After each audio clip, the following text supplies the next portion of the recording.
سلامونه درنو لیدونکو، خدای دې وکړي چې تاسو ټول روغ او جوړ اوسئ. وروسته له سلامه، کوم کتاب چې عملا زما په لاس کې ګورئ دا CIA په پنجشیر کې نومیږي.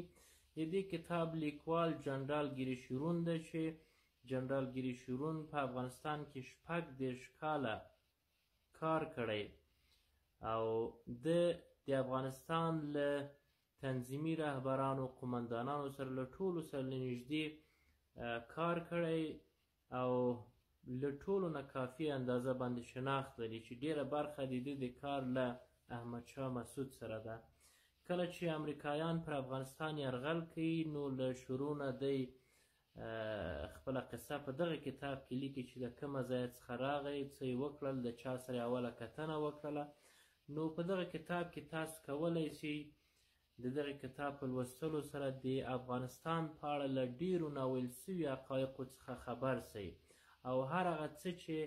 په افغانستان کې د CIA یا د امریکا لخوا ترسره سوي ټولې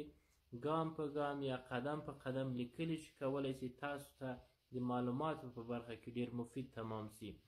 نو د دغه کتاب لوستل د تاسو دپاره ضرور په دې ده چې باید د افغانستان د تیرو ناخوالو د تیرو حقایقو په اړه خبر شئ تر څو په راتلونکي کې خدای مه کړه له دغسې مشکلاتو سره مخ نه سو چې په تیرو کې موږ ورسره مخامخ سوي او تر ننه پورې موږ دغه 50 کاله کېږي چې بدبخته یو. نو په دې خاطر چې تاسو له ټولو حقایقو له پردیو اهدافو او په افغانستان کې د پردیو له مهرو یا هغه څیرو څخه چې دوی د پردیو دپاره پرون هم کار کوي نن هم کار کوي او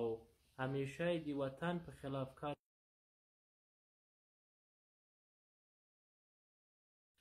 سلام